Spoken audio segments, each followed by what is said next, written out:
welcome back to the True Crime Guys podcast. I'm Lauren. And I'm Michael. How's everybody doing?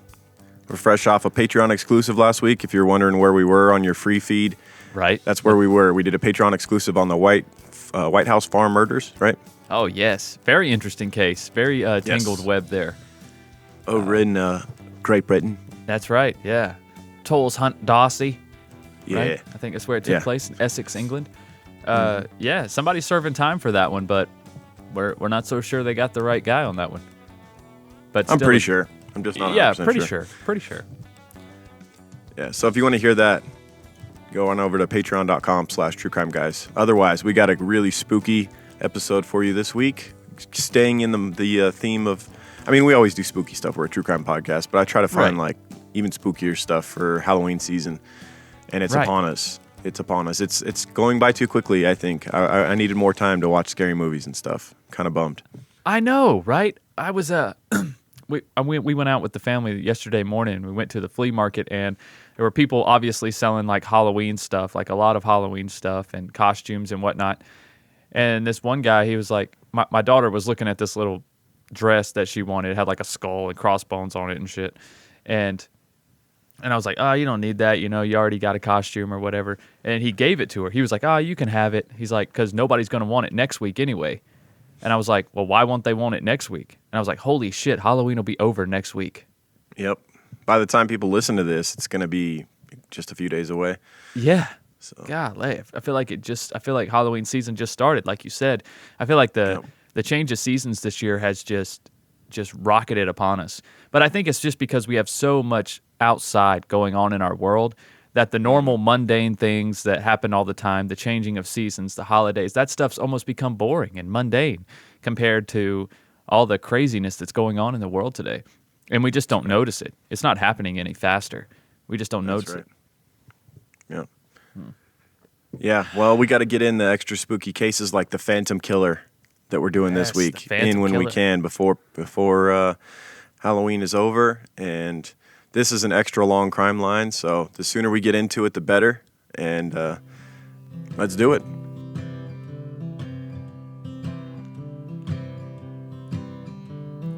Know how it feels to be alive with no desire to live. I know how it feels to die inside. Try hard to forgive. And my way of finding out is 'cause her love just let me down. In a world so full of love, yet not enough to go around. Once was so proud to have her love that I could burst with pride. But that sunshine turned to storm, and now that's all I feel inside. And it's enough to make me wish that I could hide and not be found. In a world so full of love, yet not enough to go around. Could sit for days and wonder and not find the answer still. By the time I die, I wonder if by then I even will. I must live to be 100 if I hope to live it down. In a world so full of love, yet not enough to go around. In a world so full of love, yet not enough to go around.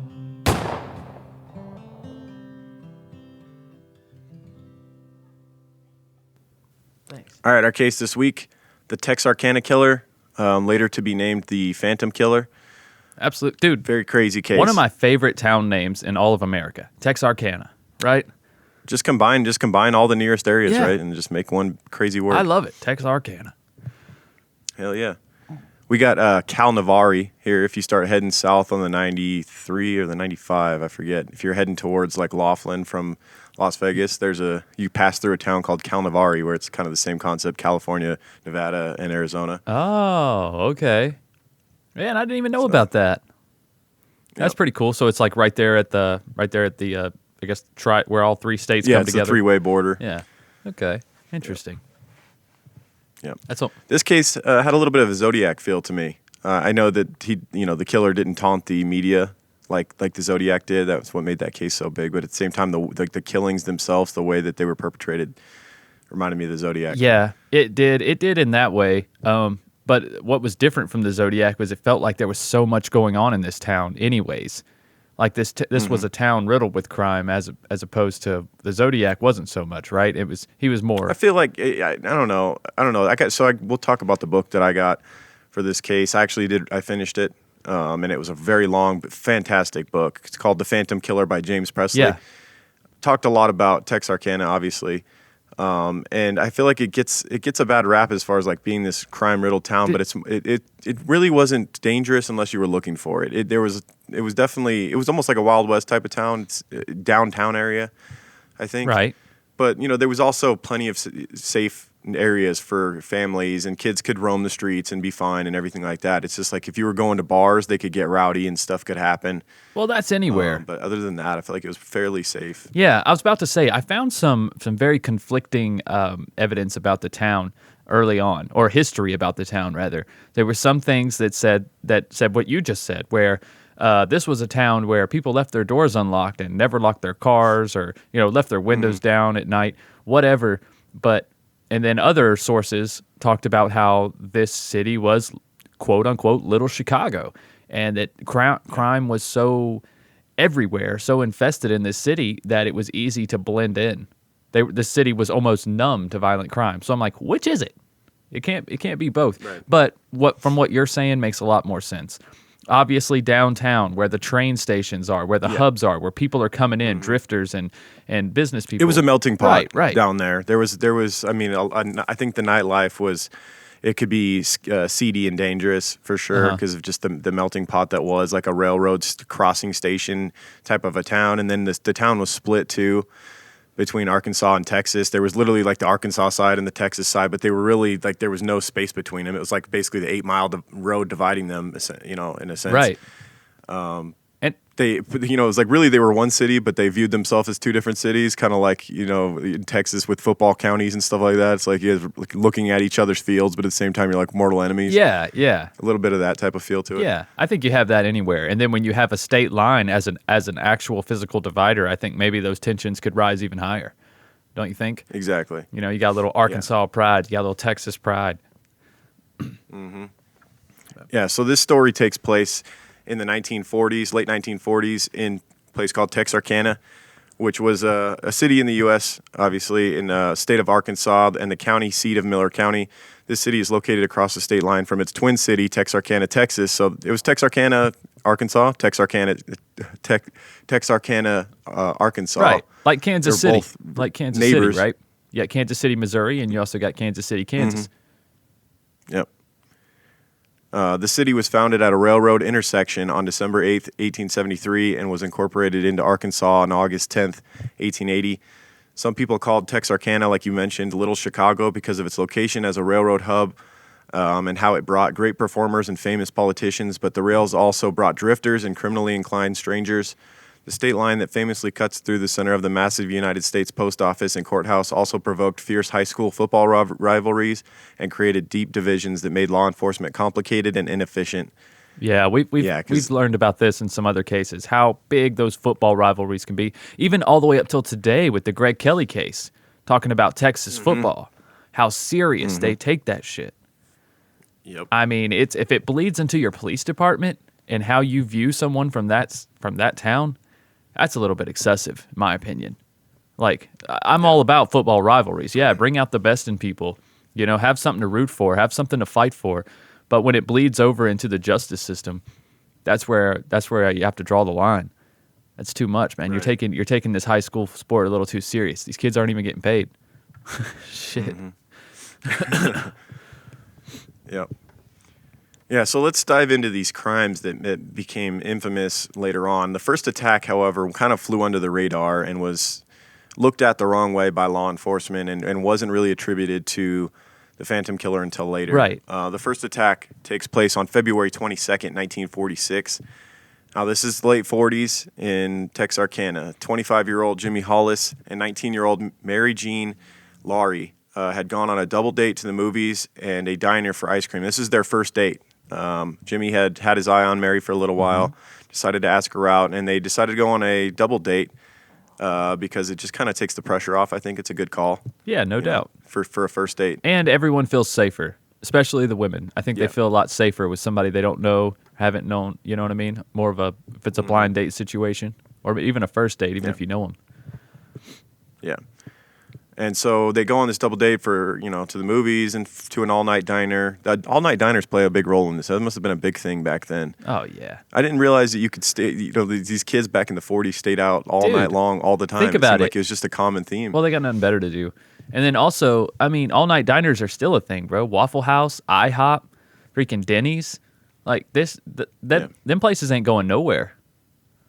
People always need all-night diners. They always need somewhere What to a pain in crash. the ass to be working the all-night shift, though, because it seems like it's just all kids that come in the middle of the night drunk and shit. It is. It is. When I used to play like bars and clubs and shit in Charlotte, that was like a thing that we used to always do. After we play, we'd always go to Waffle House. It's like 1, 2 in the morning, and there's always crazy people shit going down in there, but it is what it is, man. It's part of the culture. We need somewhere to sober up too, get a coffee, before you go and crash for 12 hours. It seemed like almost every victim in this serial killer's Rolodex, almost every victim had gone to the diner before he struck. Isn't that weird? I was like, what happened? I think we need to look at the associates at that diner, man. Right. Yeah, they're tipping him off. Apparently. Yeah, something's weird. So Jimmy, after dropping off the other couple, him and Mary stopped on a secluded roadside outside of town, like a dirt road type of. This is We know exactly what this is. a common thing. Also, back in the 40s and 50s, was the lovers' lane type of thing. That's right. That's where you had to get it on. You couldn't bring the other one back to your parents' house, so you had to find a dark dirt road somewhere. That's right. And cars were so roomy back then; they had it made. You're right, man. It was always the big bench seat. There wasn't Yeah, they had bench seat in the front so much and going back. on in the car. Yeah, them cars, man, they had so much room in there. All the safety shit was just taken out. Yeah, So. that's right. all the stupid shit like airbags and seat belts and bullshit. You don't Right. need all that stuff. Yeah. On Star, get the hell out. Well, they were like driving around in fucking tanks anyway. There's things like That's right. 20,000 Listen, pounds of when steel rolling down when the there's road. 12 feet between you and the front bumper of your car, you really don't need a seatbelt. You know what I'm saying? right. Like, You're basically driving school buses around. exactly. No power steering too, man. That's why dudes back then, their arms are buff. They're just constantly Yeah, they're all just walking around like fucking trying Popeye. to steer a boat with no power steering on the road. That's exactly right, dude. I love those old sedans, though. Maybe not back as the 40s, not far back as the 40s, but I do. Yeah. There's a place in my heart for those old like 80s, 70s, like sedans, like Caprices and shit like that. I don't know. Yeah. There's just something cool about them when you drive them. They're just so comfortable. They're like riding on a cloud. Really, the suspension is garbage because it's like too soft. Especially to today's standards. You go around a curve and you feel like You bottom out if you hit anything. Yeah. You go over. Your metal scraping on the Yeah, road. exactly. When you're going around a curve, like the corner of your bumper is like almost touching the ground. But, Yeah. it is what it is, man. It rides nice. So they drop off the other couple. They find this secluded road outside of town, and they're, gonna hang out, talk, and maybe things will, escalate. But before too long, a man approached. He blinded them with a flashlight upon his approach. Now, the book talked about how Jimmy later said that for some reason he had gotten out of the car. Now, this is what Jimmy said, that he just had this weird just urge to stand outside the car and look up at the stars. I think we've all done that before. And this is when he gets approached by this man. So Jimmy was actually outside of the vehicle. Oh, okay. A I thought he man got approached- out of the vehicle when he saw him, but he was already standing outside the vehicle. According to Jimmy. Now, Jimmy had suffered, as we're about to get into, suffered some serious trauma, and I don't know how good his memory would be following this incident. It was kind of all over the place because he suffered some serious, trauma to the head. That's right. But according to the book said that Jimmy just kind of, maybe they'd already done their deed and he got out to just kind of soak it in and look at stars and enjoy the night or whatever. But, that's when he got approached by this man who blinded him with a flashlight, then held them at gunpoint and ordered both of them out of the vehicle. This man was wearing a white cloth over his head, like a white cloth bag or something along those lines, with the eyes and the mouth cut out. Yeah. He was, according to the witness, he was tall and fairly young as well, and had a very angry, very demanding voice that said, "I don't want to kill you, fellow, so do what I say." And he ordered Jimmy to take off his pants. This is something that he would commonly do with the men. I think it was a way of like immobilizing them. It was. Sometimes I think it was more just a matter of putting your pants down around your ankles so you couldn't run or make any quick movements. Right. And you feel embarrassed just standing there. You know what I Yeah. mean? It's a demeaning thing as well. You don't feel like you're really ready to fight now that your pants are around your ankles. Mm-hmm. Yeah, so as soon as Jimmy took his pants down or off, the man struck him over the head 2 times, as very hard, to the point where Mary actually said that she thought he was shot because the sound of the cracking of his skull was that intense. The man then went around to Mary and told her to run after he struck her, and then he told her when she got up to run. Very, very creepy, like hunting type of situation. That's what I thought too. I thought like was the guy Robert, the guy that hunted people in Hansen. Hansen, yes, Robert Hansen in Canada. That's what it kind of reminded me of. Because looking into this, I didn't really know much about this killer, especially with it being unsolved. I haven't really looked into it. But that's the first instinct I got. I was like, oh shit, he likes to hunt people. Okay, but that's not really the case though. This was one of those one-off things in this situation, wasn't it? At least it seemed like it. Yeah, well, I mean, he did hunt her down after this, but she's wearing high heels, so she's not going to get anywhere very fast. And she obviously has just been struck in the head. She's just watched her date get pummeled, and now this creep with a bag over his head's telling her to run. So she scrambles away wearing high heels toward a ditch. And as she starts running away, he says, "Not that way, the other way." So she changes direction and starts running in a different direction. He then chased her down and in that same angry voice said, "What the hell are you running for?" She said, "You told me to." He then says, "You're a goddamn liar." He then proceeded to strike her again with the metal object. He had some sort of a pipe or something along those lines. At which point, after striking her again, he sexually assaulted her with his pistol. This is something we've seen with sexual criminals. People. I think there's maybe, if you read the tea leaves a little bit, this guy might be impotent. That might be where some of his anger towards women comes from, because he does this several times where he assaults women with his pistol. Yes, that's very common for that type of criminal for sure. Mm-hmm. She then forced herself to her feet, out of anger and pain, and told him, "Go ahead and kill me." She was just so degraded and angry and hurting at this point that she was just like, "Just get it over with and shoot me. I don't want to suffer this anymore." Right. At which point, suddenly he turned and left her standing in the road alone, alive. And she thinks that it's because there was some headlights that had come into the area and he got nervous and ran off, that someone else was there. It could be This that. is around the same time that Jimmy had also gotten to his feet and found someone driving down the road to wave down. So that it could have been Jimmy finding these people, waving them down for help, that could have scared off the killer. This was kind of happening simultaneously. Jimmy had somehow gotten up with a cracked skull and wandered towards help. Okay. I was going to say, it could be that. It could be the fact that he saw the headlights, or it could be the fact that he was no longer into this now that she wasn't afraid of him anymore. She was like, "Just kill me." Yeah, she kind of took away the power from him by she doing did. that. She took away everything. She wasn't scared. She wasn't running. She was just like, go ahead and kill me. Fuck you. Like, what else are you going to do? And Yep. I think he was, but also the fact that he had a mask on. Anytime I hear that a killer has a mask, I'm always thinking like, okay, the victim might get away from this. Right? Because if he attacks you with a mask on, there's a good chance he doesn't want you to He's identify him not trying later. Yeah. Right? Also, That's it. I found in one podcast I listened to, it was it's very well done. I will find the name of it, I promise.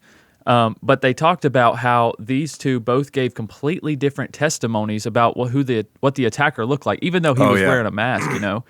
Like Well, Mary said that she said that he was a black man. right. A light-skinned black man. And Jimmy said that he was definitely white, and he was young. So, and they were both kind of adamant about it. You know, it was kind of odd. She said that based off of his voice, I guess. Right. Yeah, that's what she said. She said the way that he pronounced words and things like that, that she thought he was a light-skinned black man. But Jimmy thought that he was a dark-skinned white man. So... And keep in mind, it was dark, obviously. So, and he's wearing a fucking bag over his head. Right. That's true. But Jimmy also, I'm pretty sure he didn't even think, he said that he didn't have a bag over his head like she said. So I think he was really, I mean, it's not even funny, but I think he got pummeled so bad that his memory was very shoddy at best on what had happened. Yeah. You know, because he seriously suffered some severe brain damage. He almost died by how many times he got struck in the head with this metal pipe or whatever it was. Right. Okay, that podcast, real quick, is called Unsolved Murders. Pretty okay. easy. It's by Parcast Network, so it's really well produced, and they kind of act out a lot of these scenes. I wouldn't recommend it as like your main study source, but it is cool once you know the story to go back and listen to their take on it and the way that they act these scenes out. It's pretty interesting. I can't recommend the Phantom Killer book by James Presley enough too, man. It's really, if you're really fascinated by this case and you got a bunch of time to kill, either reading the book physically or listening to the audio version of it, it's really well done. Yeah. Okay. So yeah, in spite of their savagery in the savage attacks that they suffered and endured, Jimmy and Mary survived. Others, however, would not be so lucky, and this crime would not necessarily. It would fly under the radar, as I mentioned earlier, because the police assumed that this was a personal attack on them. They were both divorced, actually. And, I think Jimmy was still going through the process of his divorce, although it was mutual. But nonetheless, the police believed that this was someone who wanted to hurt them, that, attack them personally. This was not just some random attack out there. So the police decided to not really later connect this until much later. Even though Mary, when the attacks start becoming public for what this killer's about to do, this rampage is about to go on, she continually is pressuring the police, saying, "This is the same guy that attacked me and Jimmy. Right. I know it is," and they were just kind of blowing her off. Right. I didn't know that they were both divorced. They're so young. 19 and 25. Dude, that's how it was, man. That's another thing you notice about how different the 40s were, is that many of these cases, like the one we're about to go on, this next case we're about to go on with this, is a 29-year-old man on a date with a 17-year-old girl. It was a different time. Yes, but yeah. Yes, it was. Indeed. 25 and 19 were Jimmy and Mary, and they were already divorced. It was kind of like the first person you got with, you would marry. Right, they got married at like 13, so... Yeah. Wow. So, different time for sure. A 29 and 17-year-old going out on a date would disgust most people now, rightfully so. Yeah, that but can't that was happen. kind of commonplace back then. Yeah. So 1 month after the attacks on Jimmy and Mary, in March of 1946, 29-year-old Richard Griffin, who had served in the Navy during World War II and was relieved that he had made it through the war alive, was taking out his girlfriend since February. So he'd been dating this 17-year-old girl named Pollyann Moore for about 6 weeks. Okay. It makes me wonder, was she 16 when he started dating her when he was 29? Because that's even worse. But yeah, I know, right? Depending on her birthday, he could have started dating her when she was still 16. Oh my God. Now, the times moved a little quicker, though. She was already a graduate at 17. She had graduated at 16 years old and was now working at an ammunition plant and rented a room from a family friend. So she had basically her own place. She was working at an ammunition plant and had already graduated at 16. So at least you get a feel for how much more mature kids were at a young age now, back then than now. Yeah, they were forced to grow up a lot quicker. Yeah, they were implemented into society a lot quicker, no doubt. They had to. Yeah, I was talking to my little cousin yesterday. She's like 14. And she was talking about how she's excited to get her permit and stuff. And she's been, her dad's been letting her drive a little bit here and there. And I was like, don't most kids your age, they don't even want to drive? And she's like, yeah, none of my friends even care. When they turn 16, they're not even interested in getting. I'm like, how is that? Like, I could not wait to turn. By 14, like her, I was already making my dad take me out and drive so that when I got my permit, I knew what I was doing. And then 16, I was just driving everywhere. Yes, absolutely. Absolutely. Like I was driving trucks and shit like around the property. 13. And then, when I had my permit, and if I was going somewhere, my parents weren't driving. I was like, no, let me drive. Let me drive. And then I think it all comes back to the lack of distractions. I mean, nowadays kids, they're just so distracted by it. They don't. It's like they're so entertained all day already that it's like, driving, whatever. Yeah. It's like in the 40s, you get an example of like they had nothing, like you said, they had nothing else to do but drive around and find stuff to do. right. You know. Yeah. Whereas now they're like driving. I can't look at my phone and drive at the same time. I mean, come on. How am I supposed to keep up with TikTok and Snapchat Right, and everything else if exactly. I'm driving around? I mean, texting is one thing, but I can't watch TikTok while I drive. That's just crazy. It's unsafe. yeah. You know what? If they don't feel ready, then I don't want them on the road anyway. That's fine with Hell me. yeah, we got too many people on the road anyways. Yep. So as we mentioned, Polly Ann and Richard Griffin were going to be going on this date, and it was Saturday, March 23rd, 1946, when they had dinner at the Canary Cottage with Griffin's sister and her boyfriend. So it was another double date type situation, very similar to the first crime that had occurred.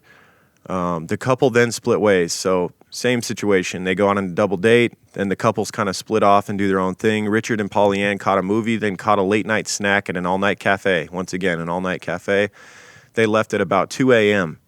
So these kids in the 40s, they were out all night, like into the morning. It was a regular thing. Yeah.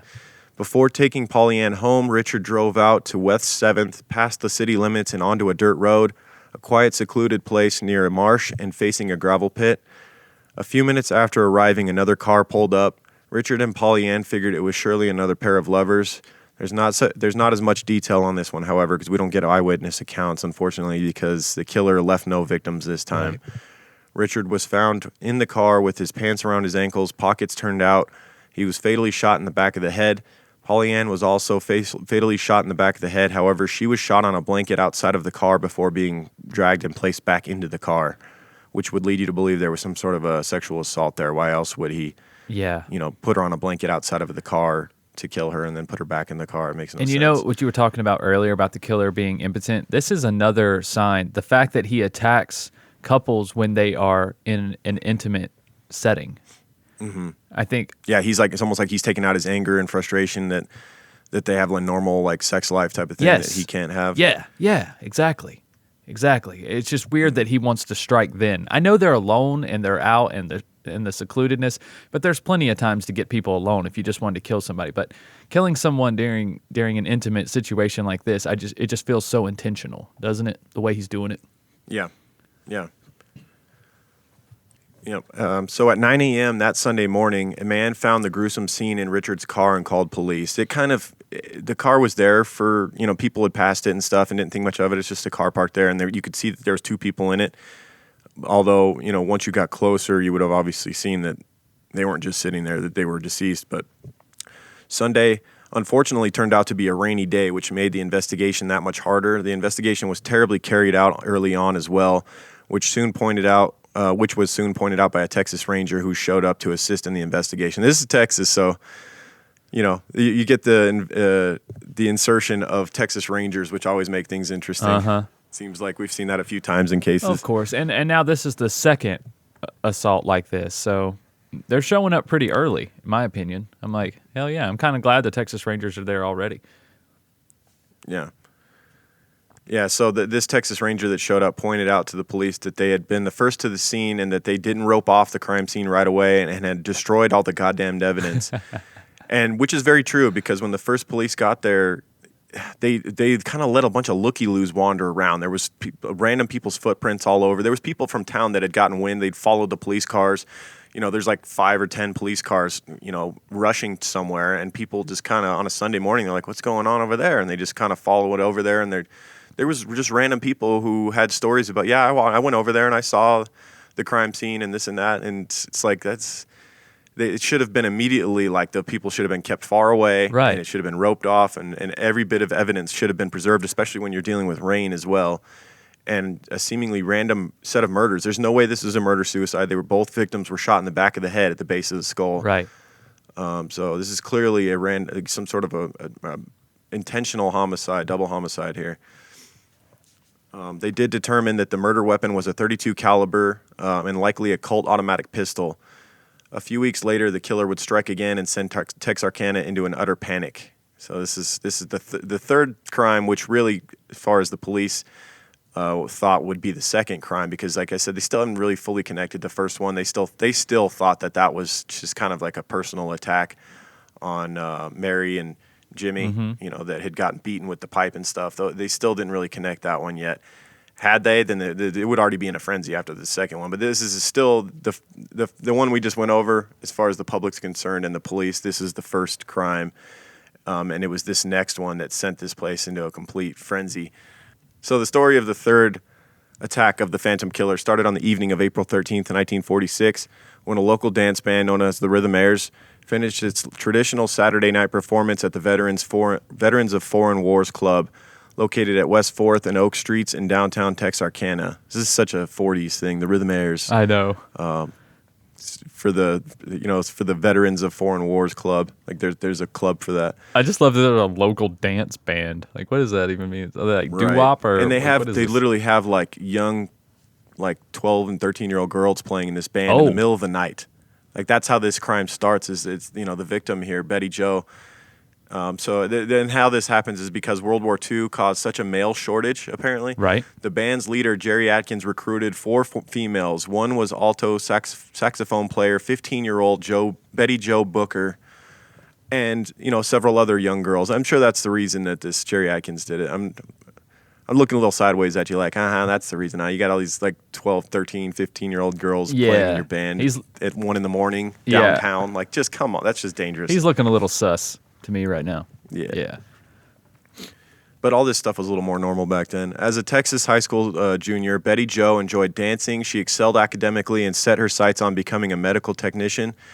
As the band members readied to call it a night, they collected their equipment and started to head home sometime around 1:30 in the morning, Sunday, April 14th. Betty Jo, rather than trying to find a ride, she had received a ride from 16-year-old Paul Martin, a former classmate.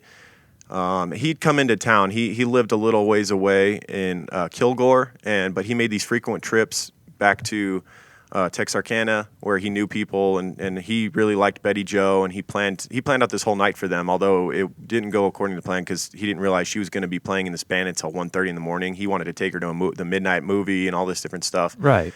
But being a cool kid, everybody liked Paul Martin, the 16-year-old.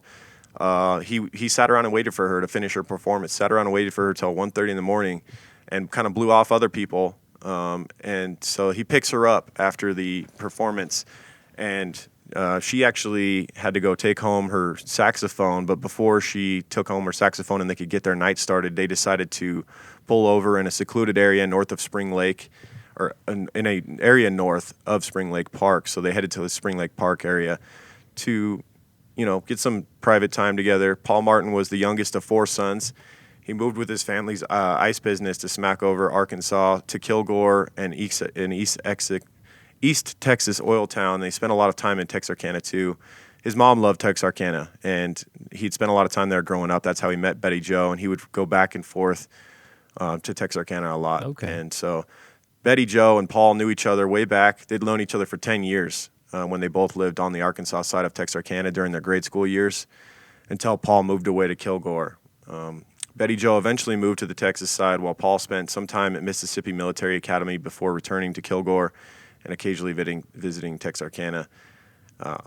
So after her gig playing saxophone, as I mentioned, Paul picked her up. They were supposed to go drop off her expensive saxophone. You know how that is right. Back in the days when you're in like orchestra and stuff. And it's like the first thing you do, your parents make you come straight home and put your right, put away your violin or whatever. Right, because when you quit playing that thing, they want to to resell that shit. They don't want to get messed up. Mm-hmm. Yeah. So on their way to drop off the saxophone, they made this quick stop at Spring Lake Park. And that would be the last they were ever seen alive. 5 hours later, Martin's body was discovered. And Betty Jo Booker's body would not be found for another 6 hours until they did basically a manhunt for it, started searching the area. So Paul was found lying on a dirt road about a mile from where his car was found. He had been shot 4 times, once in the face and once in the neck. One detective found a date book belonging to Paul Martin in some bushes by his parked car. Aside from the date book, few clues were found.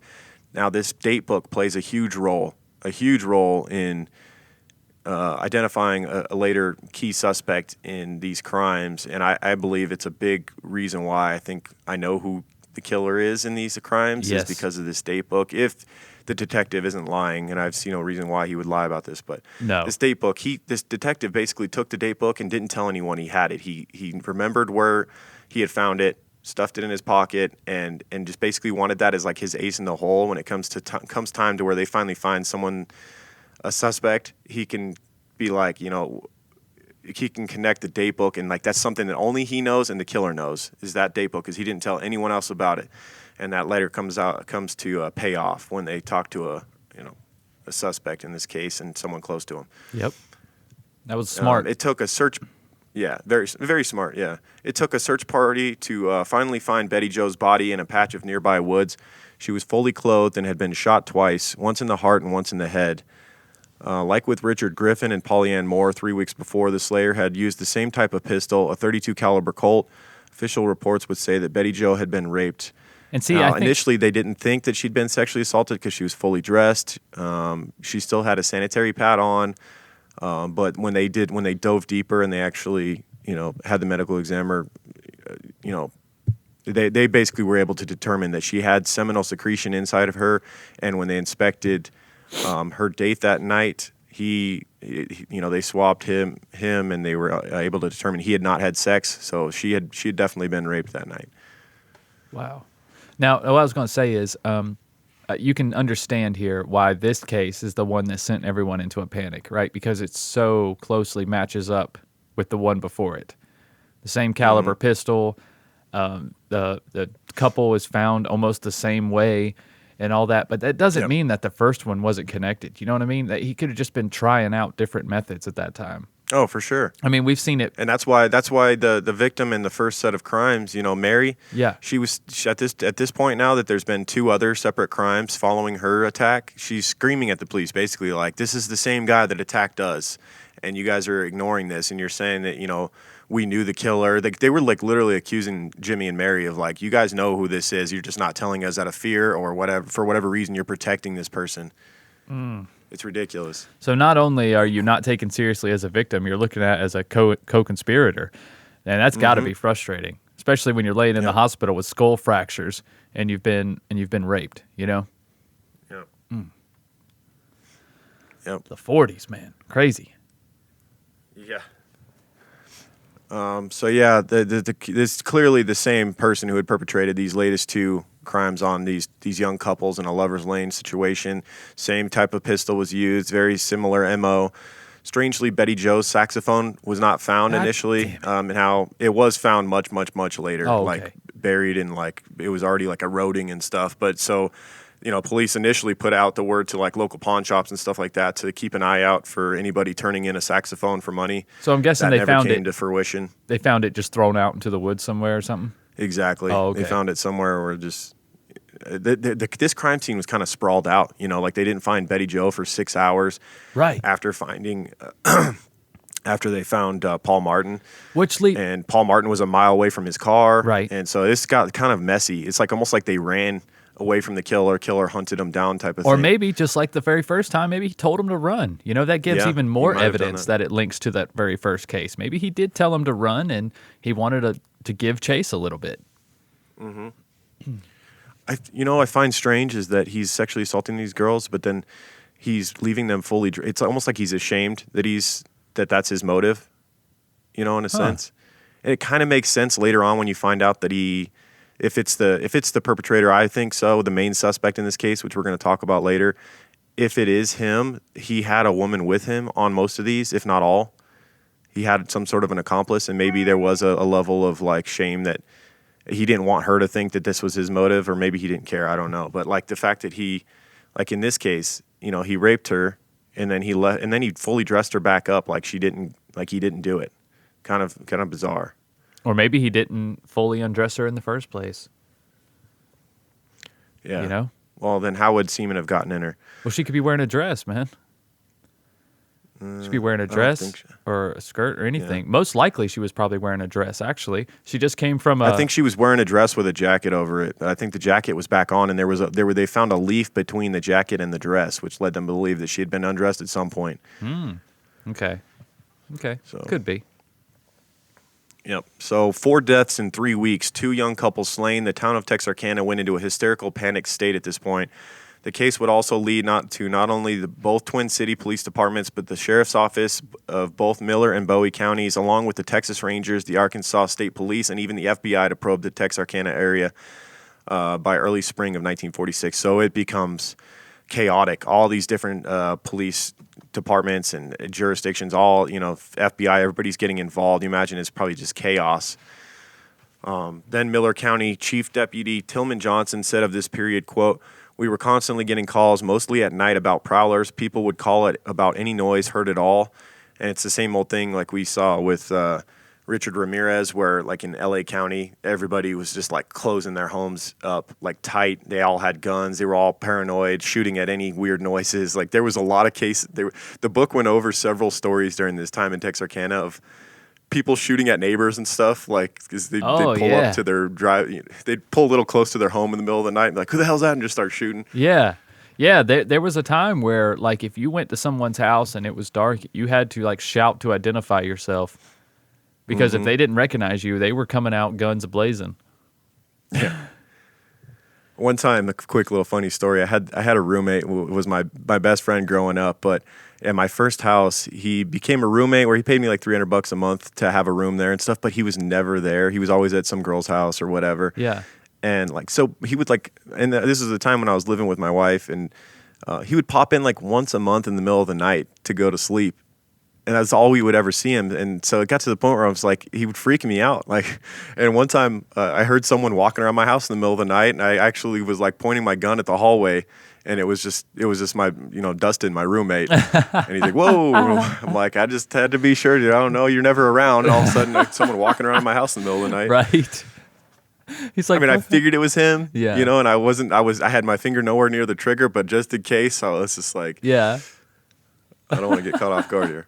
Well, I mean, to be fair, that's what he gets. He should have called or texted or been like, "Hey, man, I might pop in later tonight," He would just do little shit. Roommates that get on your nerves after a while. He would just do little things that would annoy me. Right. Like leaving time on the microwave. Like instead of like clearing it off to where you could see the clock again, he would like leave like 4 seconds on there. I'm like, dude. Yeah, you son of a just stupid bitch. shit. I was being petty, but at the same time, it was just annoying. No, it is. And you feel like it doesn't matter how good of friends you are when you first move in. It's just always one roommate seems to be taking too many liberties. And the other one just doesn't agree with it, or maybe one pays more than the other, and then you're like, "Hey, that's my microwave. Clear the fucking thing." Like, Right. I mean, I don't know. You just get, it's just different than living with family who you have to love, right? When you got a roommate, it's different. That's why you should live with a woman or a man or whoever your spouse is before you marry them as well, because you got to really learn their little idiosyncrasies and the little things that are going to drive you crazy, and learn whether you can live with those or not. Exactly. We've talked about it before. Yep. So at this time, it's just basically a frenzy in Texarkana. Everybody's worried that they're going to become the next victim.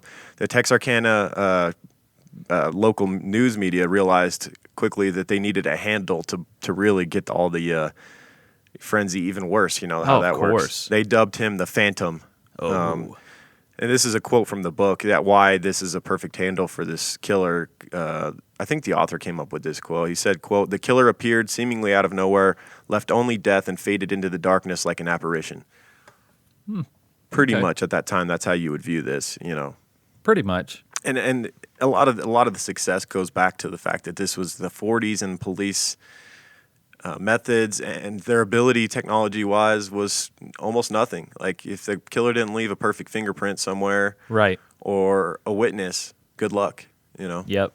And then like we talked about earlier, you have a lot of the state lines and jurisdictions of police stations and stuff. You have a lot of feuding and arguing in between police forces. It's not a whole lot of working together here.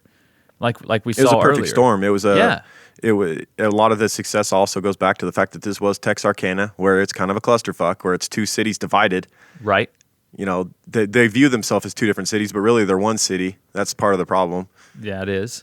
That is. So, in the April 16th edition of the Texarkana Daily News, a heading read, quote, Phantom Killer eludes officers as investigation of slayings pressed.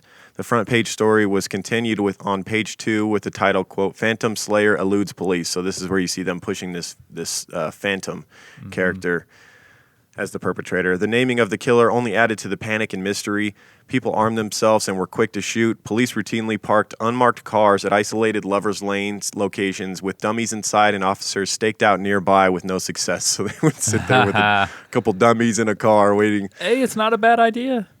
It's not a bad idea. I'm surprised they didn't use like undercover officers to do that. I know they did on the streets. I know that there were some officers that dressed up as couples and whatnot. And tried to look younger. But I'm surprised they didn't just go ahead and go the extra mile and put a couple officers in a car. But I guess they were afraid that someone could sneak up and shoot them from behind. Absolutely. Yeah. If you let your guard down for a second, Right. this dude was sneaky enough to walk up and just shoot you. Hell yeah. You can't be putting people in danger like that. So a reward for capture fund got donations from all over, different businesses and people that were just in fear of this situation started donating to it, and it soon reached over $6,000, which would be over $70,000 in today's dollars. So quite a reward if you could give information leading to the capture of this person. Oh yeah, people were terrified. The Phantom. In the first week of May, the Phantom Killer attacked what are thought to be his last victims. So as this frenzy's, and they're starting to track now, they're thinking it's going to occur either 2 to 4 weeks, each time. And so this time it went a little longer and people were starting to relax a little bit, and then he strikes again. And this one was outside of his mold. It wasn't two lovers in a car in a lover's lane situation. This was a farmhouse seemingly in the middle of nowhere and just completely random. Well, On because Friday, of May the, 3rd. People think that, maybe this wasn't connected at all or whatever. Some people argue that, but maybe it is, and they just had to change the MO so much because of so much information coming out. I mean, you guys did dub him a name and also made it news that police officers were parking unmarked cars at isolated lovers' lanes and all this different stuff. 100%. Right? I mean, the guy's not an idiot. I think this is the killer, changing his MO intentionally because he's reading the newspapers and he's hearing the talk around town and whatnot. Yeah. He changes the weapon that he uses and he changes the method of finding victims here. Yeah, that's not too far of a completely stretch. different. It's not too far of a stretch at all. No. So on Friday, May 3rd, sometime before 9 p.m., Virgil Starks, age 37, a farmer and welder, was in his modest ranch-style house on a 500-acre farm off Highway 67 East, almost 10 miles northeast of Texarkana. Virgil turned on his favorite weekly radio show, and his wife, Katie, age 36, gave him a heating pad for his sore back. He sat in his armchair, and this is really messed up. He's just really in his home, sitting there in his favorite armchair, watching TV. I know. And shot. It's fucked up, man. If As you're not he's sitting- safe in your own armchair, where are you safe? God damn it. But there's no better place to go either at the same time. Right? It's probably where he thought he was always going to die anyways. Probably not in that way. Yeah. But Right. he's like, 40 years from now, this is where I want to go, right here in my lazy boy. So as he sat in his armchair in the living room, which was just off the kitchen and bedroom, while Katie was in her bedroom laying on the bed in her nightgown, she heard something from the backyard and asked Virgil to turn the TV down. Seconds later, while Virgil was reading in the May 3rd edition of the Texarkana Gazette, oh, that's messed up. He might have been reading the story about the Phantom. Honestly, the Texarkana Gazette is who dubbed him the Phantom. Yeah. He may have been reading about the Phantom. Oh, I didn't even realize that. That's messed up. So as he's sitting there reading that and watching TV, 2 shots were fired into the back of his head from a closed double window 3 feet away. Oh. A closed double window 3 feet away. So this killer was just behind him. Oh. Super creepy. Man, what a terrible placement for your chair, though. Like, always place your chair where you can see the windows and door, right? Like, you don't want to have... Yeah, at least put that tint that mirrors on the outside to where the killer could only see himself from the outside. You know what? Like, I got a couch. One of my couches in my living room sits right in front of a double window, but there's nowhere else to put it. But when I sit there, I close the curtains. I can't fucking sit there. Yeah. Like, I'm like in the middle of the day, I can. I'll kind of sit sideways, and also my dog is outside on the porch, so I'm not really too worried about shit. But still, I just can't bring myself to sit in front of an open window at night like that. I just can't do it, man. Not Yeah, looking at it. even if you think even if you're not worried about a killer, I'm worried just as much about someone enjoying my cable for free. I don't want them watching TV I pay for. Yeah, don't be looking over my shoulder watching freaking Umbrella Academy I pay or for whatever this the hell entertainment. I'm watching. Yeah, Get your own Netflix account. I got enough people mooching off mine. Exactly. I'm already carrying enough people. So, back to the not funny part of Right. this. So Katie did not hear the gunshots. Instead, she heard what sounded like the breaking of glass. So she heard the glass breaking, which I guess makes sense. If you're inside the home, you're going to hear the glass break more than the gunshot. Right. She thought Virgil had dropped something and went to see what happened. As she entered the doorway into the living room, she saw Virgil stand up and then subtly slump back into his chair. She saw blood, then she saw him. She ran to him and lifted up his head. When she realized he was dead, she ran to the phone to call the police. Now, this killer didn't think I'm sure really believed that this farmhouse out in the middle of nowhere outside of town wouldn't have a phone. This was very rare for a home outside of town to have a phone. Okay. During the late 40s. However, they did. She had a crank wall phone. And as she's trying to crank this phone and get it going, she was shot 2 times in the face from the same window. One bullet entered her right cheek and exited behind her left ear. The other went just below her lip, breaking her jaw and splintering out several teeth before lodging into her tongue. She got about as lucky as you could get for someone who got shot in the face twice from a close range. Neither of these were lethal shots. They obviously did damage and were very painful and going to be scarring and everything else. But those 2 shots alone are not enough to kill her. She dropped to her knees, but soon managed to get back onto her feet. She ran to get a pistol from the living room, but she was unfortunately blinded by her own blood. She heard the killer tearing loose the rusted screen wire on the back porch. She thought she was going to be killed for sure, so she stumbled down toward her bedroom near the front of the house to leave a note. Meanwhile, the killer ran to the back of the house and made his way up the steps into the side screen. This is seriously like a horror movie, dude. I know, right? I was just thinking, I can't believe she's thinking about leaving a note. I would just be trying to get out any way I could and run to the closest. But, I mean, she's been shot in the face twice, and now she's hearing the killer coming in, and it's just like, I can see where she thought it was just over, I'd be trying to get to the gun. There's a gun somewhere in the house. That'd be what I'm trying to get to. Yeah, seriously. I was about to say, if you can see enough to write a note, you can see enough to break a window and get out or find a gun. I don't know. Yep. So she heard the killer coming through the kitchen window, so she turned and ran down the dining room, through the bedroom, down a hallway, through another bedroom, and into the living room and out the front door, leaving behind a virtual river of blood and teeth throughout the house and across the street. Barefoot and still in her blood-soaked nightgown, she ran across the street to her sister and brother-in-law's house. Because no one was home, she ran another 50 yards to A.V. Prater's house. Old A.V. Prater, that's the guy you need to get. Right. He comes out, immediately fires a shot into the air to scare off the killer and also to alert his neighbor, the other neighbor, Elmer Taylor. Now that Elmer and Prater are on the case, this killer has no chance. Yeah, so Prater called to Taylor to bring his car because Mr. and Mrs. Starks had been shot. Taylor, along with Mr. and Mrs. Prater and their baby, rode with Mrs. Starks to the hospital. Upon their arrival to the hospital, doctors determined that although she lost a considerable amount of blood, she showed no signs of going into shock and her heart rate remained normal. Miller County Sheriff W.E. Davis questioned Mrs. Starks on the operating room table. The news the next morning was printed on the front page, Saturday, May 4th, reading, quote, "Murder Rock City again, farmer slain, wife wounded." And the chaos would commence yet again in Texarkana. Now, this is the one crime scene where actually some stuff was left behind by the killer, some clues and an actual piece of physical evidence from the killer. 3 clues were found at the scene. The first was the caliber of bullets. The second was a flashlight found in the hedge underneath the window that the Starks were shot from. The last clue was bloody footprints around the house, shoe prints on the kitchen floor, and smudged fingerprints in other places. After the flashlight was thoroughly examined, there were no fingerprints found, and there was not much they could do about it. They found that it was kind of a rare flashlight that came from one specific hardware store in Texarkana. Okay.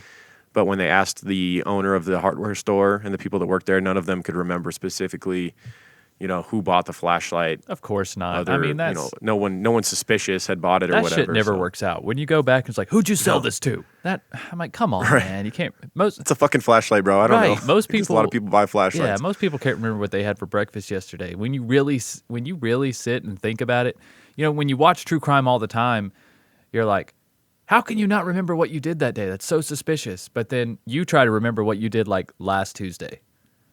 Mm-hmm. Impossible. It's almost impossible unless you had something like really interesting happen or something out of the ordinary. But if it was a normal, quote unquote, normal Tuesday for you, it's almost impossible to remember the details. Your brain just Yeah. files it away like every other Tuesday. The rare occasions where this does work is when it's like a person comes in, they pay with cash for, let's say, a rope, some lime, a shovel, and you're like, okay, Some this is duct clearly tape. like a murder kit. Yeah. Some duct tape, razor blades. Yes, duct tape for sure. Then you might, the person might remember that. Right. But just a flashlight, not so right. much. They got like a buggy full of the ingredients to meth. I might be like, yeah, I remember that guy. Yeah. Now, Sheriff Davis stated that although the murder could not be directly linked to the Phantom Killer because the caliber was a .22, it is possible that the killer is one and the same, and they changed their, MO, as we mentioned. Those who had been driving in the area near the time of the slaying, along with several other men found in the vicinity, were picked up for questioning. Theories spread widely about the Phantom Killer's identity. The killer's targeting of couples and lack of other identifiable motives, such as burglary or revenge, led many in the area to believe that the killer was some sort of a sex maniac. Yeah, and the rumor mill began about all these crazy, sexual things that the killer would do to the people with no basis in fact.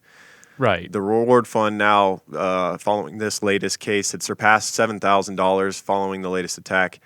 Suspects in the area included a University of Arkansas freshman who committed suicide in 1948, an escaped German prisoner of war, and an LA resident who believed that he may have committed the crimes while in a coma. So the police during this time are basically picking up any male that's alone in town, Right. period. Like any dude walking around, they're snatching him they're up grasping and, at straws. They have no idea. vigorously interviewing him. Yeah. They have no idea what's going on right now. You know what, though? If he did this is a little check in the he changed motives category. But going to the .22 pistol, it makes a lot more sense if you're going to attack people in homes, especially if they have neighbors, right? Oh yeah, it's a lot quieter. Yeah, exactly. A lot quieter than the Yep. the 32? Is that what was used before? I think it was a 38. No, it was a 32. 32. So yeah, a lot quieter than the 32.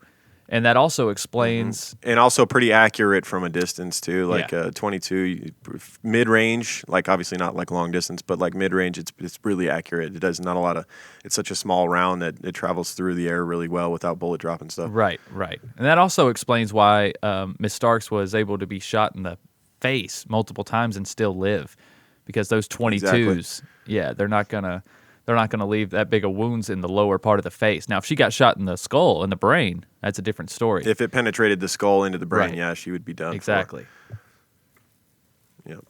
Now, the main suspect that we're gonna really comb through the facts on this guy would soon be located thanks to some really savvy police work. So because the attack started on February 22nd, the late Max Tackett, who at the time was an Arkansas State Police trooper and close colleague of Tillman Johnson, noticed that each time the Phantom Killer struck, a car was reported stolen at one location and abandoned at another. Now, car theft, I have to say, was very, very common during this time. This is a time where you just hot wiring. I could teach my 3-year-old son how to hot wire a car. Back then, it was literally you disconnect the 2 wires, you put them Right. together, boom, the car starts. Right. And car theft was so frequent back then. But they did notice a trend in that, in the area where these crimes were occurring, there was a car stolen and then abandoned. And the trooper was wondering, like, why would the killer steal the car and then immediately ditch it for another car? Like, it seemed a little odd because it's like, maybe he found a better car to steal or whatever. But it just seems like you're raising your risk by stealing a car and then abandoning it for a different car. That seems like someone who's got something to hide. Oh yeah. More so than just your average car thief. Right. I see what you're saying. Whereas a regular car thief would just steal a car and drive out of town. Okay. Yeah, exactly. Or sell it, chop it, whatever. Right. Do something with Okay. it instead of just ditching it. Police eventually tracked down one of the stolen cars that were suspicious, according to Max Tackett. It was found abandoned at a local downtown parking lot on June 28th, 1946. A stakeout of the area eventually led to the arrest of a 21-year-old woman named Peggy Swinney. Her new husband, Ewell Lee Swinney, would become and remain the prime suspect in the slayings. So they stake out this car that they already know that this person, he ditched out on some rent, and he had stolen a car and was involved in like ditching these cars around the times of crimes and stuff. So they're staking it out, and instead of the guy coming out, this woman named Peggy comes out, this 21-year-old woman. She said that she had just gotten married in Shreveport, but her new husband was currently in Atlanta, Texas, trying to sell another stolen car. Homer Carter, the chief of police in Atlanta, told Tackett that a man had tried selling a stolen car to one of his citizens. And Tackett asked the citizen. So they found this citizen whom this Ewell Lee Swinney had tried to sell this stolen car to. And Ewell Lee at the time when he was trying to sell this stolen car to Homer was trying to act like it was legit, like he had the the title and everything. Okay. But when Homer was like, "Oh, well, as soon as you get the title, give me a call and we can work something out." And the guy was like, "Okay," and just took off. Right. And Homer knew right away it was a stolen car. So the chief of police got with this Homer character, and Tackett asked the citizen if he would recognize the suspect, but the man said that he would not. Tackett noticed that the citizen had a distinct appearance. This guy had he was a very recognizable guy, had a cowboy hat and boots. And Tackett, in a very savvy mood, said, you wouldn't recognize him, but he would recognize you because, he didn't, Ewell Lee would not want to see this guy that he tried to sell a stolen car to again. He's going to be like, oh shit, this guy found out that car was stolen, or whatever. And so they figured that if they kind of follow this guy around to really heavily trafficked areas in town, have him walk into different locations. If Ewell Lee is in there, even if the guy, even if Homer Carter didn't recognize him, this person, Ewell Lee's going to try and run out of there and get away from him, not wanting to be connected with that stolen car. So Tackett asked the citizen if he'd be willing to walk with him into several public places. Tackett had the idea that the suspect would not want to see him and would try to avoid him. And amazingly, this worked. On a Saturday in July, Tackett walked into the Arkansas Motor Coach bus station on Front Street near Union Station with the citizen, Homer. Tackett saw a man run out of the back of the building. Tackett then chased him down and caught him in a fire escape trying to hide. The man was Ewell Lee Swinney. Oh, that is too much of a coincidence, isn't it? Yeah, it's just real. Like if you weren't suspicious of this guy, you are now, like already. And we're just getting started on why we suspect Ewell Swinney. And it was immediately as soon as he gets into the car, he starts saying stuff like, "Oh shit, are they going to give me the death penalty?" And the police are like, "Dude, you stole a car. Yeah, relax. Like, why would you get the death penalty?" Yeah, so he starts saying shit like that. My bad. Really I have no idea why. Don't listen to me. Right. When's the parole hearing? Yeah, and then he quickly realized, like, oh, maybe they don't really know that I'm the Phantom Killer. Right. Like, and then he's like, oh shit. And then he just really quickly shuts up. He's like, fuck, I just incriminated myself. What a dumbass. Oh god. So let's talk about Ewell Lee Swinney. We've got a lot about him growing up. So he became the main Phantom Killer suspect when he was 29 years old with this capture for stolen cars that we just went over. He had a criminal record that stretched back as far as 1929 when he was 12 years old. At the time of his arrest in July 1946, he'd been out of the penitentiary barely more than 6 months. He'd served time in reform school, 2 penitentiaries, and federal prisons in Oklahoma, Georgia, and Kansas. Crimes ranging from theft, burglary, counterfeiting, and strong-arm robbery. Born February 9th, 1917 in Arkansas, he shares a birthday with Joe Pesci and Michael B. Jordan. Oh, shit. Couple of legends. Yeah, seriously. Legends in their own right there for sure. What the fuck is so funny about me? And then Michael B. Jordan and Black Panther. Holy shit. Amazing. And I loved the Creed movies as well. Yes. Fantastic. Yes. Good point. Underrated. Yes, indeed. His father, Ewell Lee Swinney, was Stanley Swinney, who was a Baptist minister that struggled with alcoholism. Wasn't the greatest father. His mother, Myrtle Swinney, and he was the 5th of 7 children. He fell into trouble early in life and was never wanted by his parents and was largely ignored, according to his siblings and many other witnesses at the time. One story emerged of a night where Ewell was forced to stay outside on a cold night while the rest of his family ate inside. He pleaded with his sister, quote, "Can't she just get me a biscuit or something?" Damn. Kind of gives you a little insight into a pretty brutal upbringing if you were not wanted by your parents and they have all these other siblings that they give attention to and you're just kind of the outcast. Yeah, no doubt. You know what else, though? I just Google imaged Mr. Ewell here, and he does look like he could have a darker complexion. Like he does. Yeah. Oh, for sure. He was outside a lot. He had kind of like dark leathery skin. Yes. He could have absolutely been that killer, man. He could have easily been mistaken, as a dark skinned person, especially if he had a mask on. Interesting. Okay. This is the guy, in my opinion. This is our guy. We'll get through a million reasons why I believe so, but mainly his new newlywed wife that he had just married basically incriminated him in every fucking crime, and they were located in the area at the time, and he's admitting to stealing cars in the areas at the time these crimes occurring and everything else. So. Yeah. In 1926, Ewell's parents divorced and custody of the children was divided up. Ewell ended up with his father, who moved around constantly town to town, and Ewell would be caught stealing candy from a store at a very young age, but that charge didn't stick. The first charge that he would have on his record and his first, appearance in the newspapers would be on September 25th, 1929, when he was only 12 years old. He was basically caught as the figurehead of a child racketeering gang called the Fagans. Oh my God! They were known for stealing stolen goods around town and selling them to a junk shop in the city. So he was running this racketeering gang at 12 years old. Listen, people grew up quick back then, like we said. No doubt. I mean, people grew up quick in relationships, but just think, if these kids were mature enough to get married at 13, 14, they're mature enough to run gangs. Yep. Can you imagine? You're like 14, you're already divorced, you smoke cigarettes, you were already like in prison for running a gang and shit. That's just how it was. You're like sitting on your front porch with a bottle of Shine, just fucking spitting in a damn. He later had a tattoo on his forearm that said revenge as well. Oh, really? Little fact. Yeah. Oh, interesting. Okay. Ewell later claimed that time spent with his mother, he had been abused by one of his many stepfathers. 10 days after his 15th birthday in 1932, Ewell was arrested in Texarkana for burglary at a school building. He was sent to a boys' reformatory in Pine Bluff, Arkansas. Then on January 4th, 1935, the Secret Service held him for attempting to pass counterfeit nickels. Wow. Charges were dismissed due to him being only a month shy of adulthood, technically still a minor.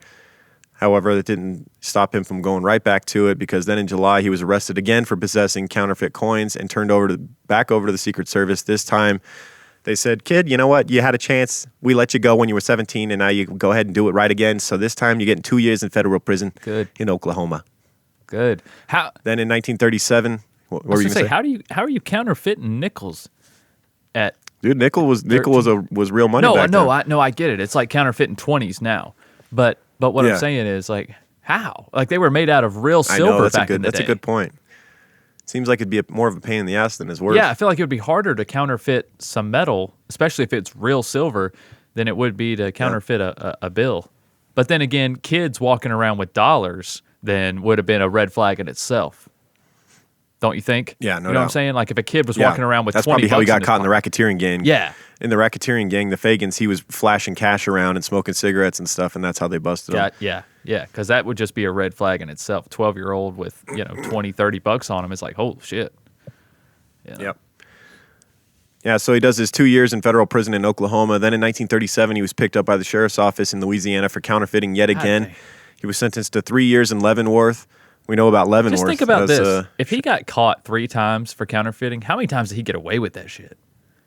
So many people in that area had some fake-ass nickels, We've talked about criminals that work harder they work really hard at being a criminal, and it's like, dude, you would just succeed if you just just went into business or something. But that's just the point of it, man. They're contrarians. They don't want to do it that way. They want to do something. They want to do something. They want to do it their own way. They don't want to answer to nobody. Yeah. He was then arrested in 1940 for parole violation. This series of crimes and prison time continued on a loop until his latest capture in 1946, where he now became the main suspect in the Texarkana killings and may have been the Phantom himself. After being placed in a police car bound for the Miller County Courthouse, Johnson recalled that Ewell Swinney turned to him and said, quote, "Hell, I know that you want me for more than just stealing cars." Meanwhile, Swinney's wife, Peggy, decided to give several detailed descriptions and statements to police about the Booker Martin murders.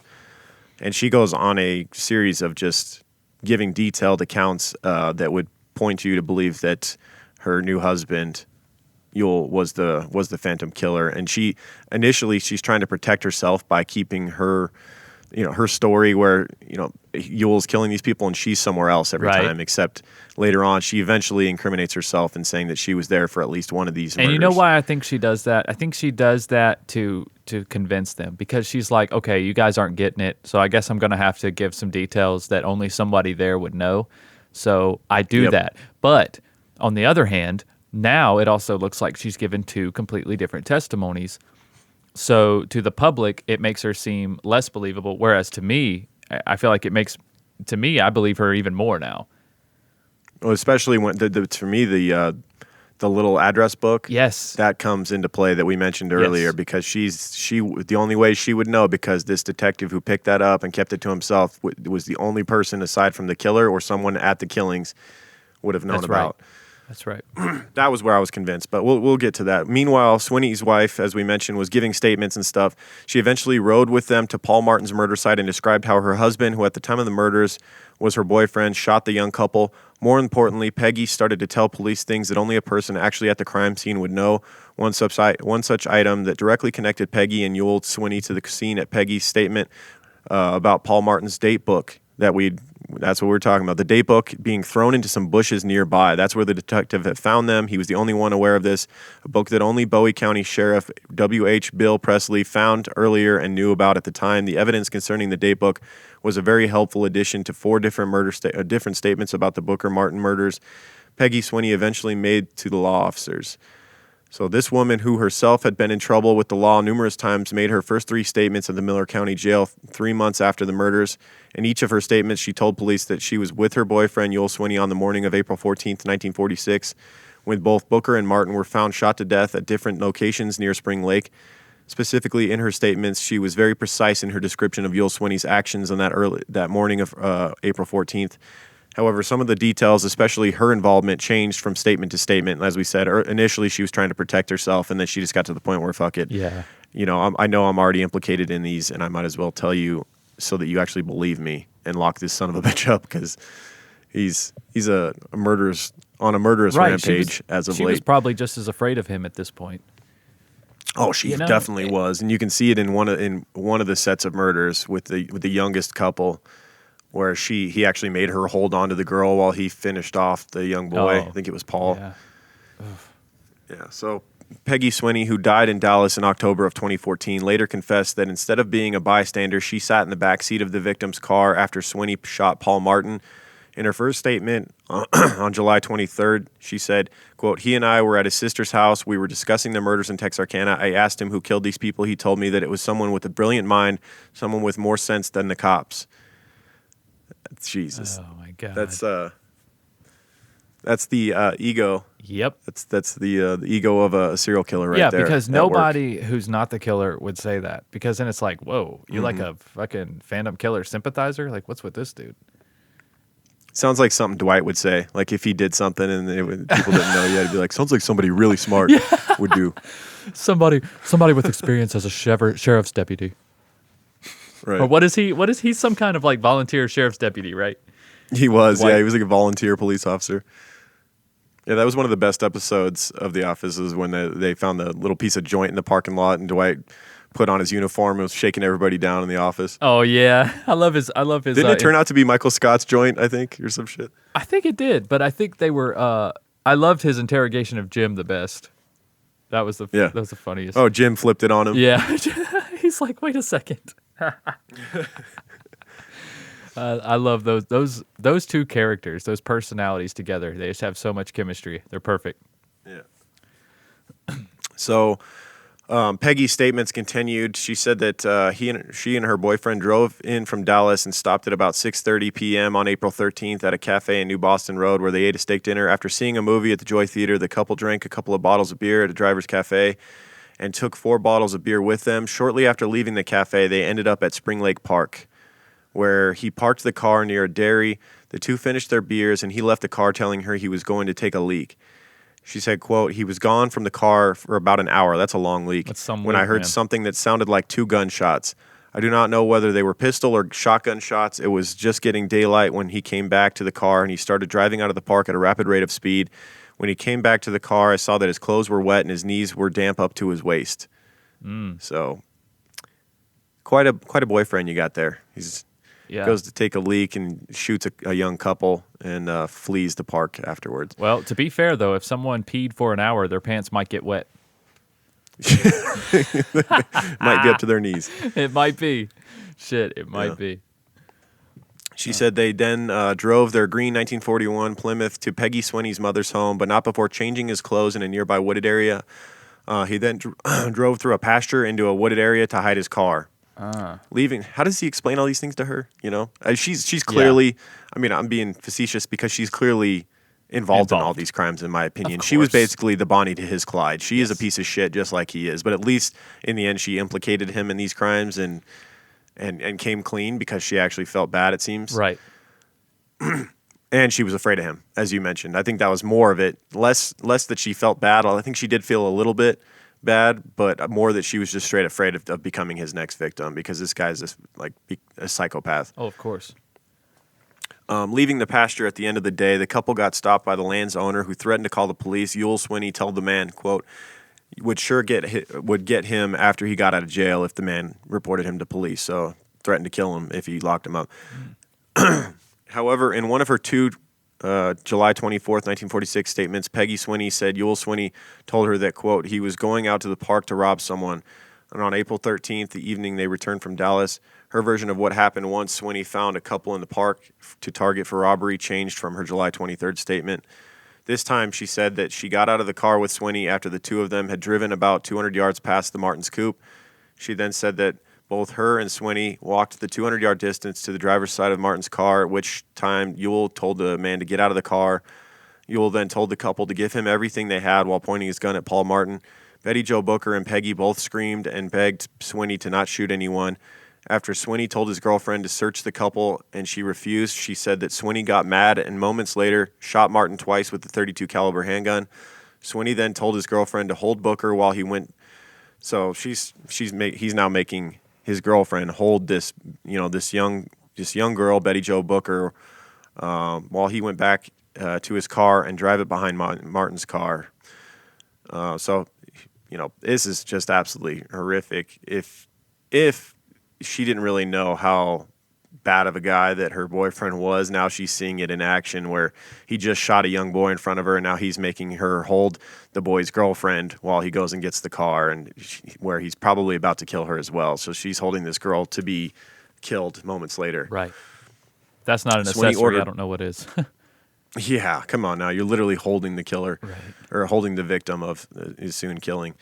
Swinney ordered both women into his car before he drove briefly westward on North Park Road for a short distance. He doubled back and returned to shoot Martin twice more. Since Martin had managed to get up off the road and moved north toward where he was shot, Peggy Swinney recalled in much more detailed statement, Yul Swinney then drove again westward and ordered Booker out of the car and walked with her to a wooded area off the lane where he eventually shot her after telling Peggy to stay on the road near his car.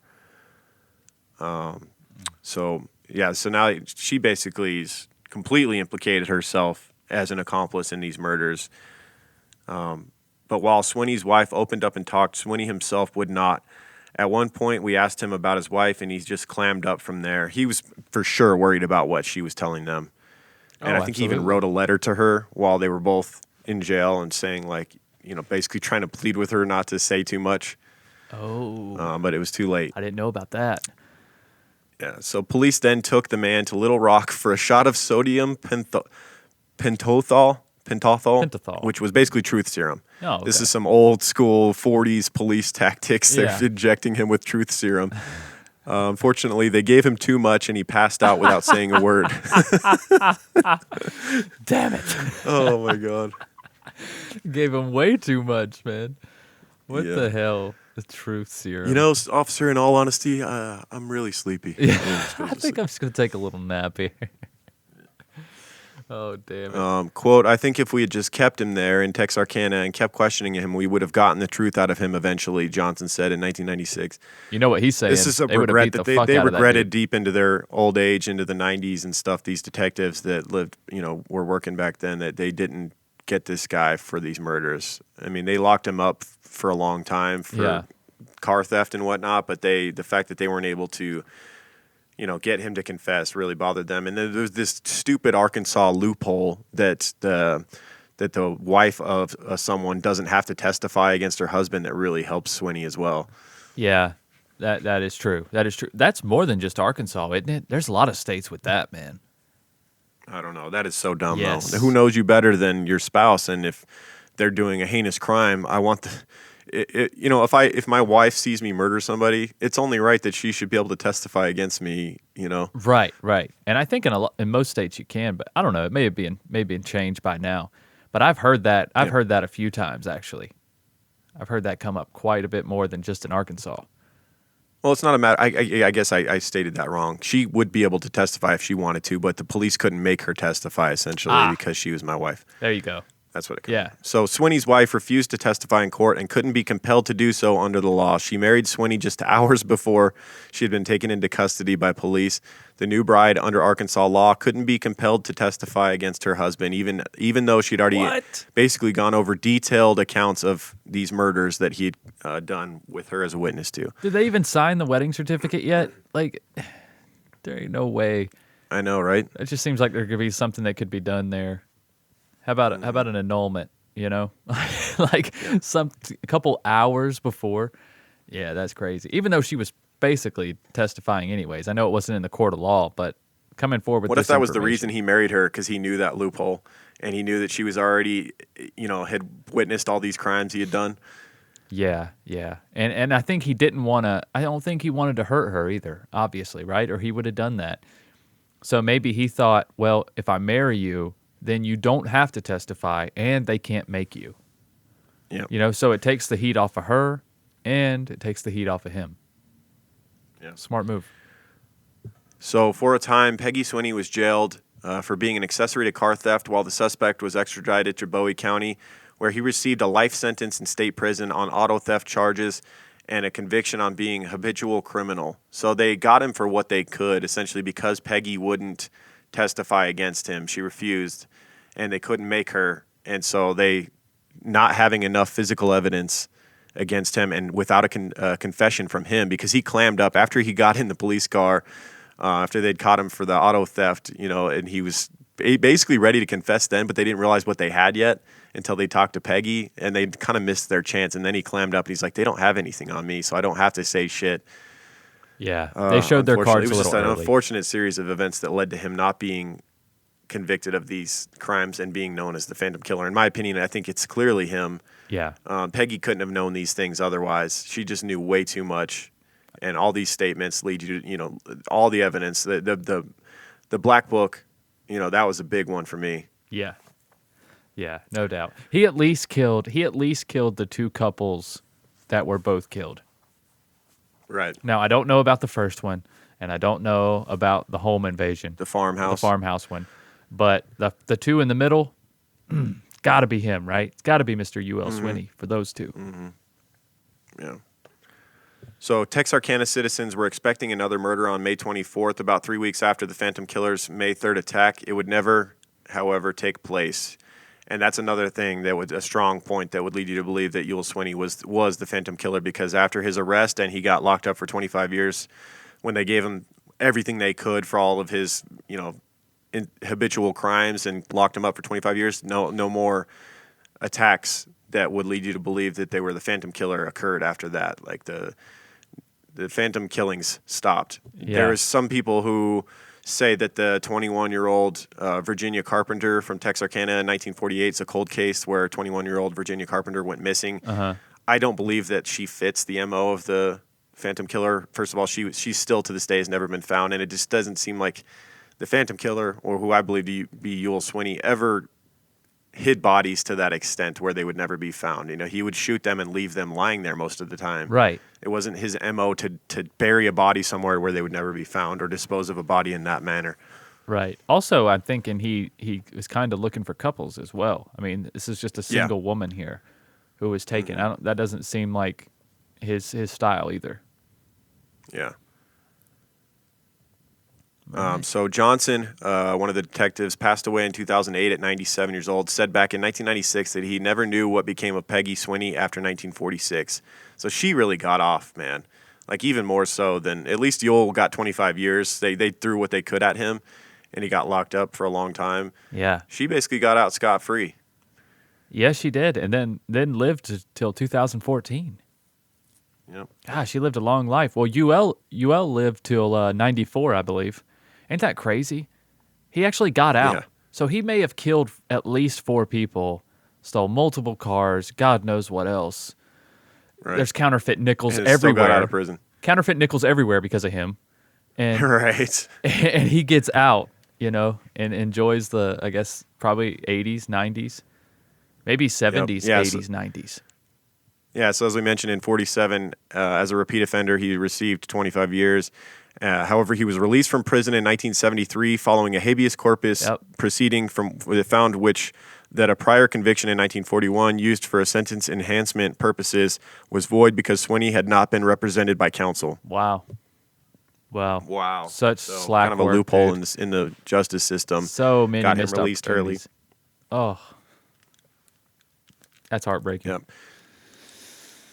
Thankfully, it seemed as though he was old and not really as much of a threat to society at that point because no other crimes were attributed to him, and he died, as you said, at 97 in a retirement home.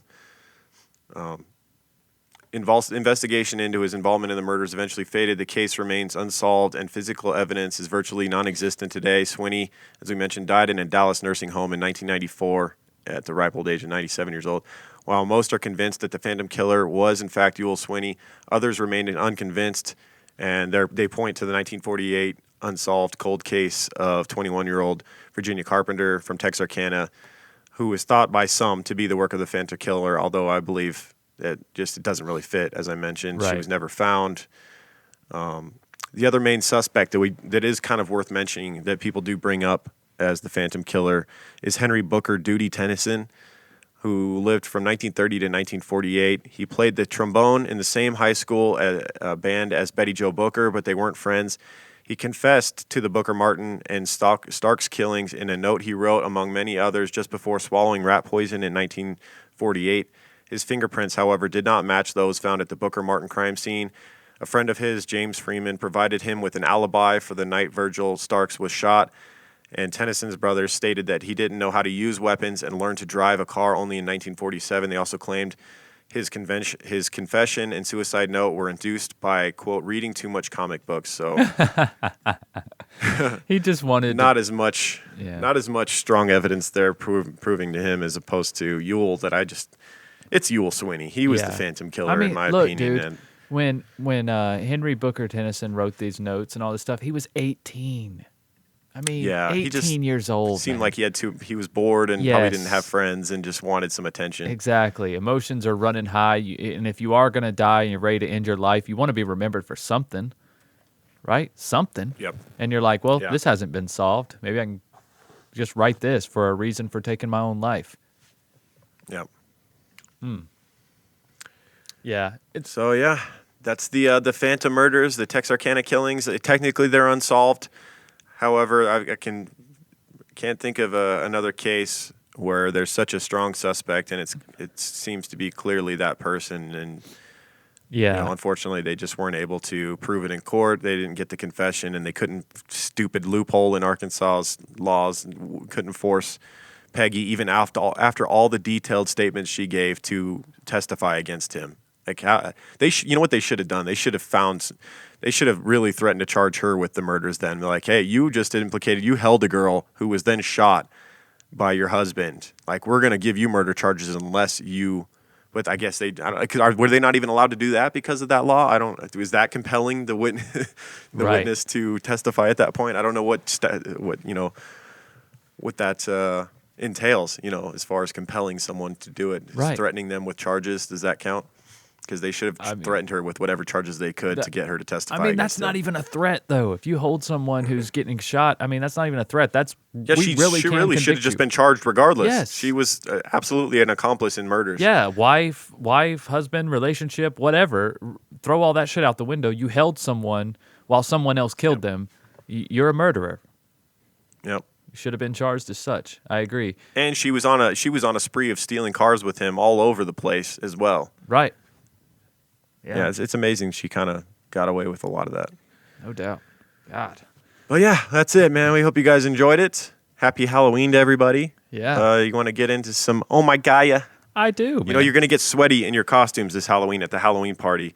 You don't want to smell like a monster. You just want to look like one. So put on some Oh My Gaia in your pits. Very nice. Do it. Very nice. That's right. That's right. The good thing is that, Halloween is in the fall, right? So it's cooler. But you're right. I didn't think about that. Whether you're going to a party or like, if you're younger or if you're a parent and you have kids and you're going out trick or treating, then you want to dress warmer, right? Or at least we do here. I know in Vegas it ain't And really then you get got that sweaty cold. because you're moving a lot, even though you're trying, you're staying warm and it's cold out. And when you move a lot and you got heavy clothing on for the cold, Yeah. you're gonna get sweaty under there. Yeah, if you're going as Chewbacca this year, you're definitely going to want to get some Oh My Gaia, right? Oh yeah. I wish I could do the Chewbacca noise. I'm not even gonna try. It's too embarrassing. I can't do it. I can't do it, man. I'm not even. No. I'm not going to try.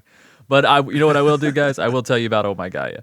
Oh My Gaia is an innovative, all-natural deodorant, fragrance, and beard oil company specializing in paraben and aluminum-free products. Their innovative line of deodorants inhibit the growth of odor-causing bacteria while maintaining effectiveness. At Oh My Gaia, they use only all-natural, paraben, and aluminum-free organic ingredients. And like Lauren alluded to, you don't want to smell like your costume or like sweat. Pick one of these other scents. You could smell like vanilla or cherry almond or sandalwood, lavender, lemongrass, Egyptian musk, coconut, dreamsicle, leather, lumberjack, honeysuckle, fireside. Or you could pick the very And hands down the best one, True Crime Pine, baby. the best one, True Crime Pine.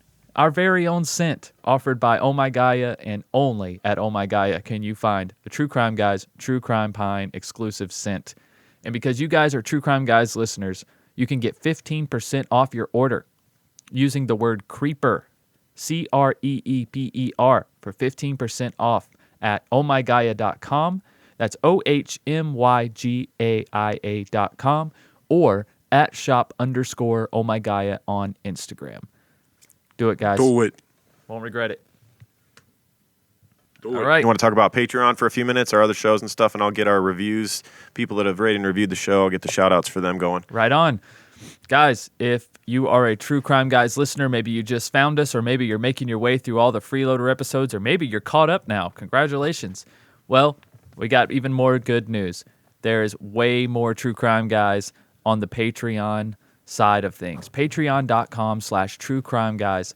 For just $2 a month, you get access to our monthly Patreon exclusive episode, which we released last week. So you wouldn't have went a week without hearing us. You would have just went over to Patreon, got your weekly True Crime Guys fix, and you're ready to go. We also have a new show that we just released. We've been doing it for 4 weeks now, called Just the Banter. Just the Banter is just what it's called. It's just the banter. Me and Lauren, we get on here, we talk about current subjects, maybe things we like on TV, life lessons, share stories, whatever it may be. But Just the Banter. It will be released every Friday on Patreon. So if you are a fan of the banter, you like the tangents, like we've said many times in episodes, we're trying to cut it back a little bit on the episodes and just focus more on the crime. Because I know there's a lot of you that like the banter. But again, that's why we started Just the Banter. So patreon.com/True Crime Guys. There's, like I said, there's all those. There's got to be at least 100 plus audio files on there now, counting exclusive patrons, Just the Banter. I did 35 episodes of a show called Higher Thoughts with Michael that you can get on there, as well as some behind the scenes stuff, some outtakes, some photoshopped art and stuff that Lauren has made back when we first got started. There's so many things on there on patreon.com, guys, and we're only going to be adding more things. That is right. $2 a month gets you access to almost all of that. If you want Just the Banter, you go up to $5. But then with that, getting access to Just the Banter, you also get a gold Creep Van sticker, very prestigious That's as right. well. So $5 a month gets you some awesome stuff as well. Only place you can get it. The Gold Creep Van sticker. That's right.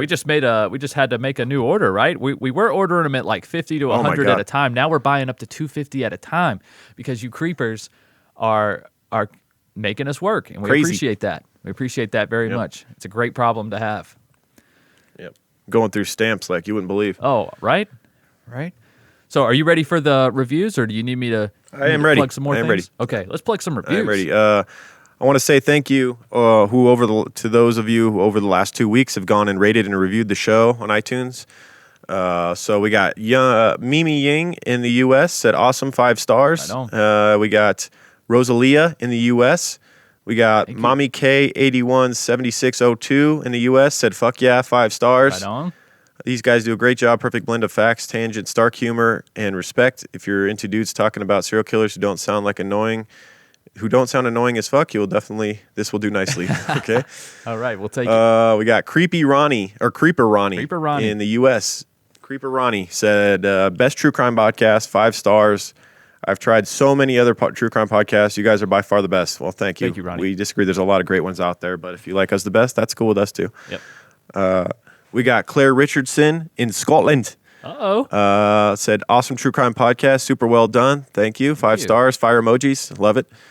We got Gina Lil Tribble in the U.S. Said, my favorite podcast, 5 stars. My mom introduced me to this podcast because we're both super into true crime, and it's my absolute favorite thing. So shout out to you, GNA, and also to your mother. Yeah. Thanks, Mom. We got VCU.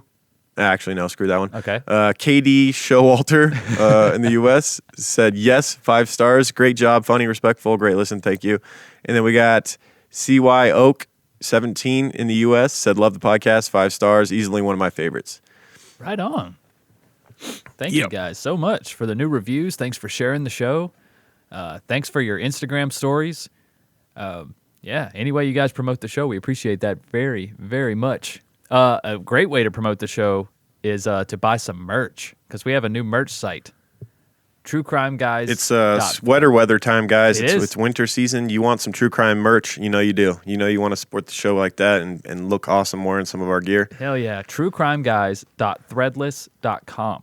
Guys, it's a site. It's kind of like Redbubble. You go, but so much easier to navigate, so much more user friendly. And when you go to our store and our site, you stay on our store and our site, which makes so much more sense. Like if someone types in my URL to go to my store and they click on a shirt, please don't show them all the shirts in that design. You know what I'm saying? Like from other creators and stuff, which is what Redbubble does and Ken Custom. They make it so difficult for fans and listeners to find their artists that they're looking for. But truecrimeguys.threadless.com. Yeah, and then when we sell a shirt, they throw us like a couple of Yul Swinney's nickels, and they're like, here you go. Yeah, exactly. Go buy yourself something nice, kid. Exactly. But with Threadless, we actually make a profit that's worth our time to make good designs. You know what I mean? And so, guys, truecrimeguys.threadless.com. There is a link below the description. Scroll down. Go check that out. Click on that. You click on one of the 4 designs that we have available. We'll always be adding new designs. When I get the itch to create something new, don't worry. It'll be placed up there, and you can get those designs on about anything you want. There's T-shirts, and there's different tailored T-shirts as well. Get your style of T-shirt, right? You like fitted, you like soft tees, you like ringer tees. Women, they got shirts that are more tailored to women. They got sweatshirts, they got hoodies, they got coffee mugs, masks, right? During this time of COVID and all this shit that's going on, protect yourself, but look dope with your creeper mask, right? So there's so much stuff on Absolutely. there. truecrimeguys.threadless.com. Guys, if you're looking for some new merch, go check that out. Like I said, link below the description. Yep. Does that do it? Is that it? Check out our other show, Strange and Unexplained, guys, wherever you listen. Spotify, Stitcher, Google Play, wherever it is, Strange and Unexplained. Different format than True Crime Guys, but still under the TCG umbrella, and we appreciate your support on that show as well, guys. That's right. All right. Great show. All right, y'all. Well, we'll see you next week. As I said, happy Halloween. By the time you hear from us next, it'll be on to Christmas season, I guess, unfortunately. Yeah, or Thanksgiving. I love Christmas. Don't get me wrong. I'm just sad that Halloween season's already just flown by. I know. I love the fall, man. I'm not ready for the winter. I'm not ready. I know. All right, guys. Thanks for listening. We love y'all. Keep creeping. Keep creeping, guys. Keep creeping. True crime guys, in the desert we like a mirage. It's okay if you clicked on us cause you thought we was True Crime Garage. Now we ain't mad at you, sit down, let us talk at you.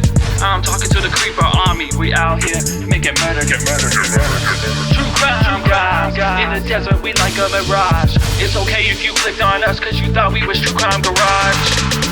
Now we ain't mad at you, sit down, let us talk at you. I'm talking to the creeper army, we out here making murder charming.